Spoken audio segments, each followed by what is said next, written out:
You just focus on the bricks. Caitlin. Vanessa has the vision.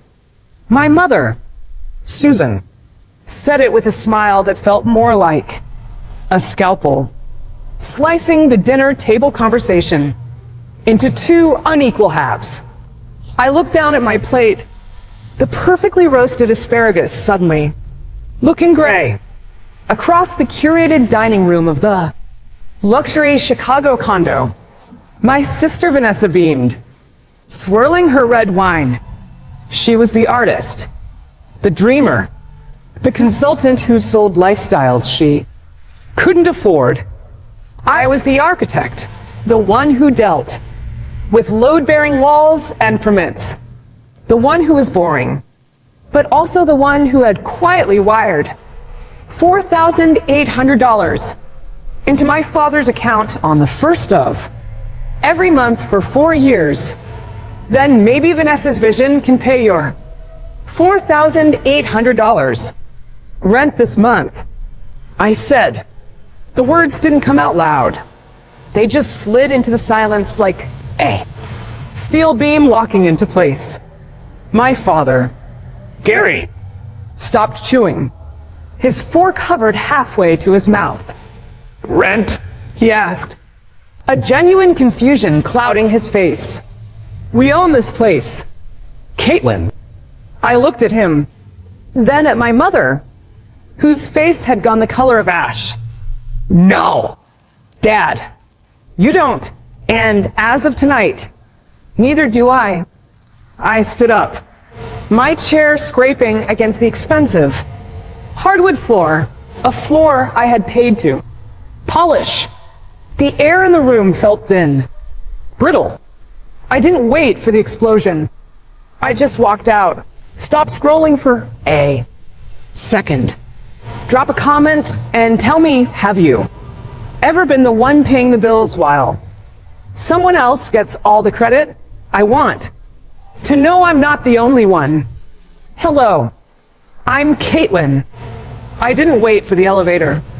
I took the stairs, my heels clicking a sharp, staccato rhythm against the concrete, echoing like gunshots in the empty stairwell.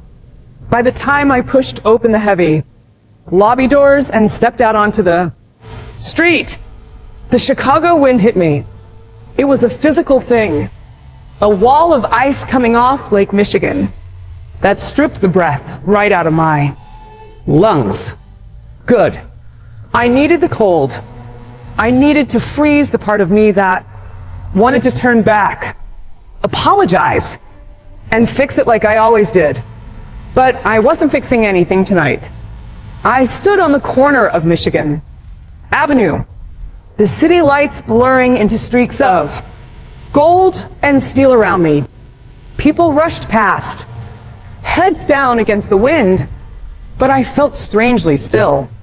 For 29 years, I had been the fix, the safety net, the structural column that took all the weight so Vanessa could dance on the ceiling.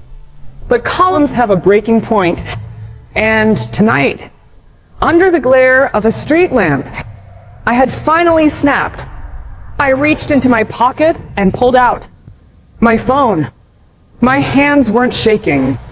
That surprised me. I expected tremors, tears, the messy biological reaction to blowing up your own family. Instead, my fingers moved with the precision of a surgeon. Face ID unlocked the screen. I tapped the banking app icon. The logo pulsed for a second before, revealing my balance. It was healthy, stable, exactly like me. I scrolled down to the recurring transfers list. There it was. Mom and Dad, condo, $4,800, scheduled for the first of every month. I stared at the number. $4,800. That wasn't just rent. That was my freedom. That was the capital for my own firm. That was the cost of their love. A subscription fee I had been paying since I was 25. I tapped the edit button. The app asked if I wanted to modify the amount. I didn't want to modify it. I wanted to eradicate it. I hit delete. A confirmation box popped up, asking if I was sure. I had never been more sure of anything in my life. I tapped yes. The line item vanished. Just like that. The financial beam holding up there. Lifestyle was gone. But I wasn't done. I opened my email app. I found the contact for the property management firm, because that was the thing my parents never seemed to understand about leases. They require a legal signatory, and that signature was mine. I drafted a new email. Subject: Notice of Lease Termination for Unit 40B. I wrote the words clearly, without emotion.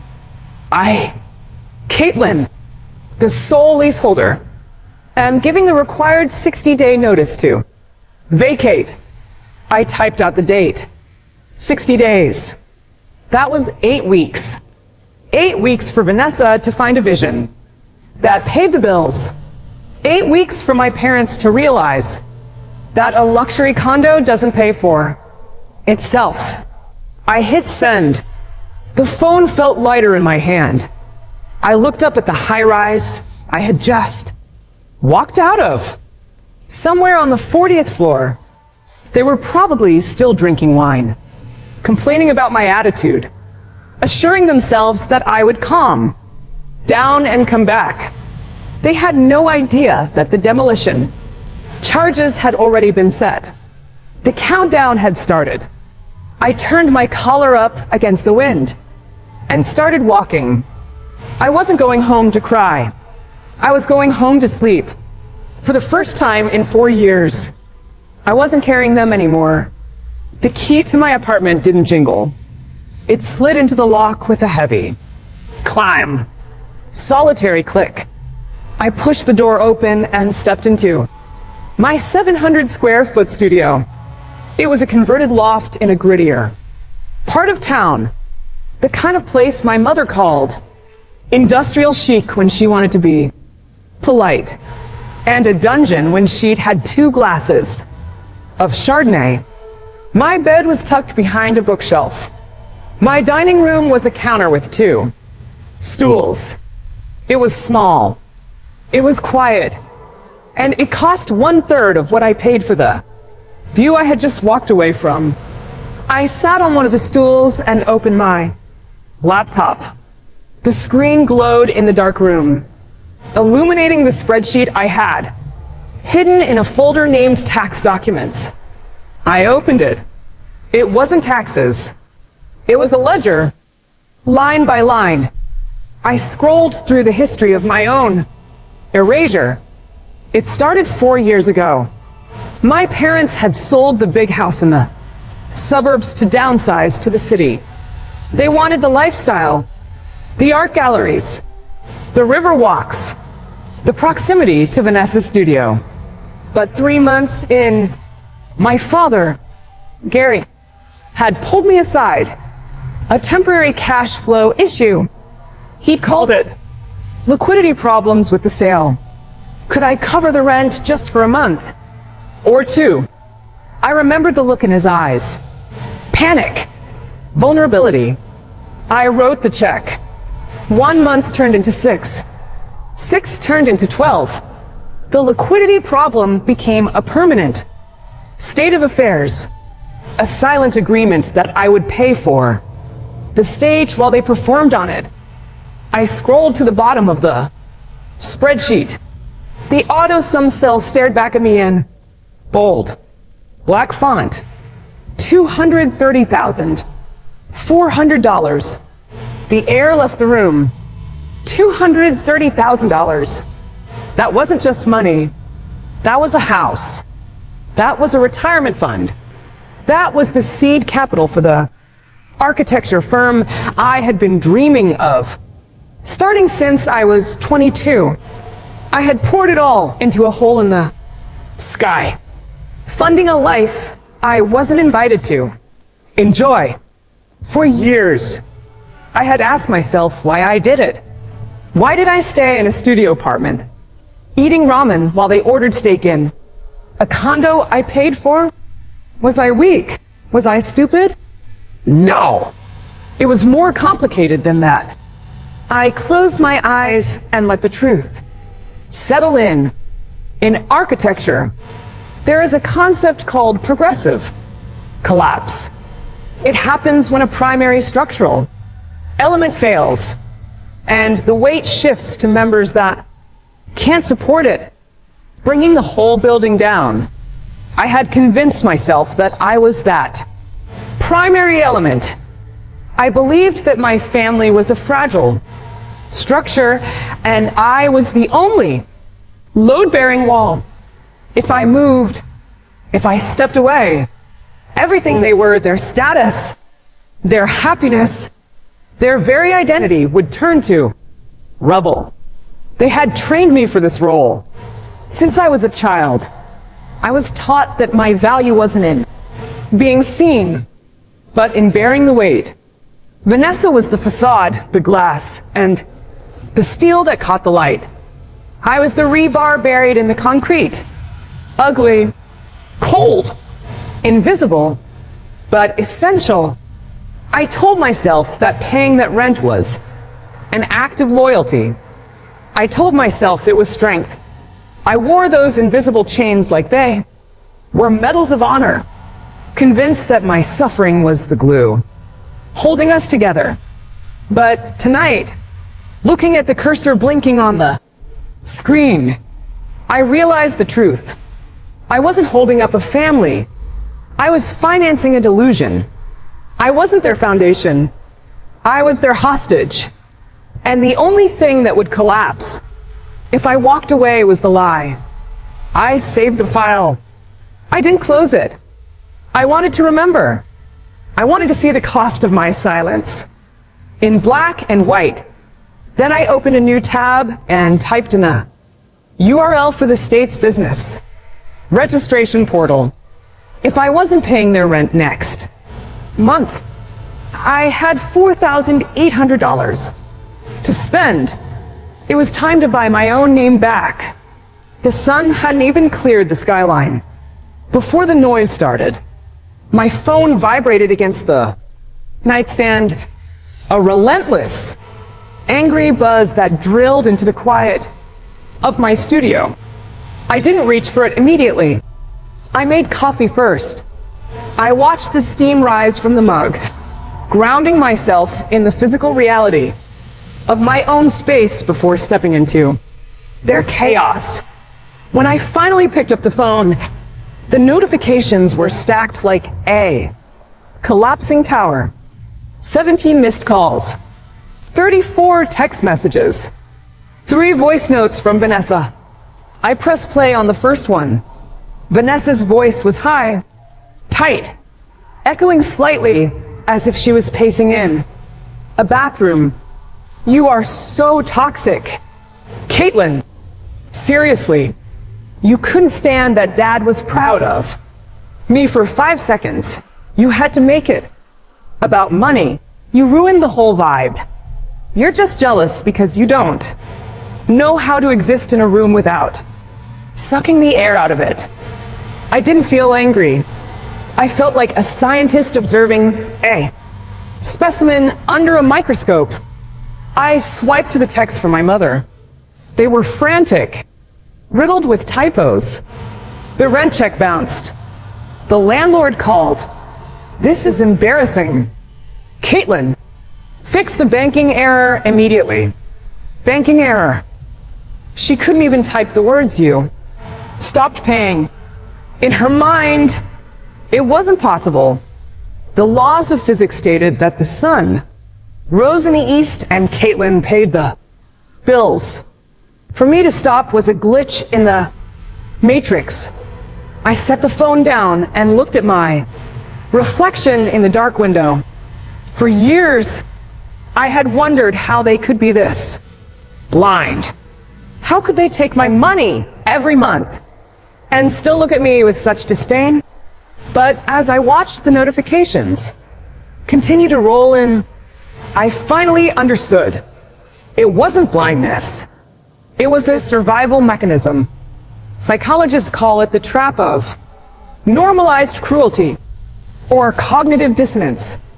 My parents had built their entire identity around the idea that Vanessa was the special one, the golden child who would elevate the family name if they admitted that I, the boring, brick-focused, invisible daughter, was the one funding their lifestyle.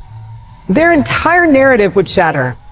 Admitting I was the provider would mean admitting Vanessa was a failure. It would mean their investment in her potential was a bad bet. And people like my mother would rather destroy the truth teller than face the truth. They needed me to be the villain so they could keep pretending Vanessa was the hero. I took a sip of coffee. It was black, bitter, and real. I didn't text back. I didn't try to explain or defend myself. I sat down at my laptop and opened a new document. I wasn't a daughter right now. I was a landlord dealing with delinquent tenants. I typed the header. Notice to quit, pursuant to the terms of the lease. Agreement dated August 1st, 2019. Notice is hereby given that your tenancy is terminated. I cited the clause regarding the leaseholder's right to non-renewal. I didn't mention feelings. I didn't mention the insults at dinner. I referenced Illinois state property, codes and notification timelines. I redlined them out of my life with the same dispassionate precision I used to correct a floor plan. I printed the document. Then I pulled a fresh envelope from my drawer. I addressed it to my father, Gary, knowing that when he saw my handwriting, he would expect a check. He would expect an apology. He would expect the beam to go back under the load. Instead, he was getting an eviction. I sealed the envelope and mailed it, knowing the impact was coming. 3 days later, my father walked into my office, clutching a manila envelope like a shield. He tossed it onto my desk, insisting the condo deed they found proved everything was a mistake. I opened it. One glance was enough. Dad, this isn't a deed. It's a JPEG. I said. The county stamp was pixelated. He looked genuinely confused. Years of letting my mother handle details had left him unable to tell real from fake. I turned my monitor toward him. Here's the truth. The $500, 000 from the house sale didn't buy the condo. It was wired to V-Style LLC, Vanessa's failed fashion line. His face collapsed as he realized his entire retirement had been burned on his favorite daughter's vanity project. And I had been secretly paying their rent for 4 years so he wouldn't learn he was broke. 60 days later, I stood in the condo for the final inspection. Vanessa sobbed excuses. My mother begged. My father stared out the window, shattered. I left the master key on the counter. Goodbye, I said, closing the door on the life I'd been subsidizing. 2 weeks later, I stood on a construction site, my first major project as Caitlin Ellis, architects, as concrete poured into the foundation. I understood demolition is only the first step. Real justice is what you build. Afterward, the $4, $800 I used to spend covering their rent, now funded draftsmen, software, and the future I was building brick by brick, something honest, something mine. If you're ready to stop paying for someone else's illusion, share this story. Next week, we talk about rebuilding after the Demolition.